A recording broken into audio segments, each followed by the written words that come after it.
How to set own photo as watch face on your Galaxy Watch 6 or 6 Classic.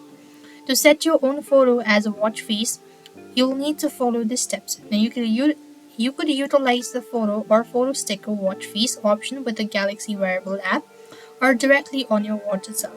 If you are using a photo watch face, on your watch you could press and hold the home screen, then swipe left to access the watch face section.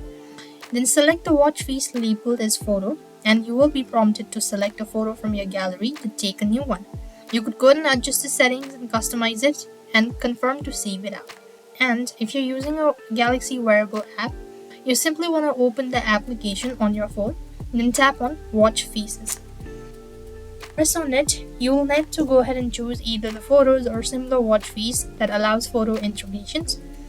As you do it so, you could either go ahead and click on Customize or you could go to Photo. As you are done, the app will guide you through a section. Then app will guide you through selecting your photo and customizing the face. So this is how it's done. I hope the video was helpful. Make sure to like, share and subscribe to our channel. Thank you for watching. See you in the next video.